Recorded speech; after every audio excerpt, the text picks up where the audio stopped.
ఆంధ్రప్రదేశ్లోని కాకినాడ తీరాన్ని ship building కేంద్రంగా మార్చేందుకు ప్రభుత్వం ప్లాన్ చేస్తోంది. San maritime India private limited సంస్థ 200 కోట్ల పెట్టుబడితో షిప్ యార్డ్ ఏర్పాటు చేయనుంది. ఈ మేరకు ఓడరేవులు, షిప్పింగ్, జలమార్గాల మంత్రిత్వ శాఖతో అవగాహన ఒప్పందం కుదుర్చుకుంది. ముంబైలో జరిగిన ఇండియా మ్యారిటైమ్ వీక్ 2025 సందర్భంగా ఒప్పంద పత్రాలపై సంతకాలు జరిగాయి.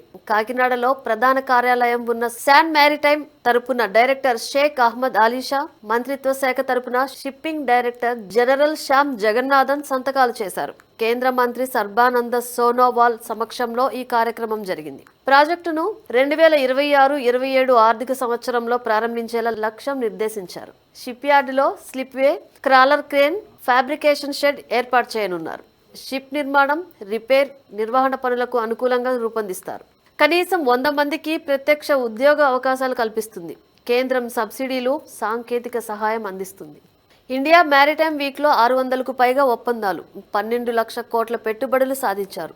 వీటిలో 20% షిప్ బిల్డింగ్ రంగానికి చెందినవి. సాగర్ మాలా మ్యారిటైమ్ విజన్ 2030 లక్ష్యాల్లో భాగంగా 2047 నాటికి భారత్ పోర్టు సామర్థ్యాన్ని 4 గింతలు పెంచి ప్రపంచంలోని టాప్ 5 షిప్ బిల్డర్లలో ఒకటిగా నిలవాలనేది భారత లక్ష్యం. ఈ ప్రాజెక్టు కాకినాడ డీప్ సీ పోర్టును మరింత బలోపేతం చేస్తుందని మ్యారిటైమ్ బోర్డు చైర్మన్ దామచర్ల సత్య తెలిపారు. స్థానికంగా పోర్టు ఆధారిత పరిశ్రమలు, స్కిల్ డెవలప్మెంట్, గ్రీన్ షిప్పింగ్ కు అవకాశాలు కల్పిస్తోంది. అయితే పర్యావరణ అనుమతులు, నైపుణ్య కార్మికుల కొరత, దీర్ఘకాలిక భూమి లీజులు సవాళ్లుగా ఉన్నాయి. భారత మ్యారిటైమ్ రంగంలో ప్రపంచ నమ్మకం పెరుగుతోందన్నారు. శాన్ మ్యారిటైమ్ ఈ అవకాశాన్ని సద్వినియోగం చేసుకుంటే కాకినాడ తూర్పు తీరం షిప్ బిల్డింగ్ హబ్ గా ఎదుగుతుందని ఆశాభావం వ్యక్తం చేశారు.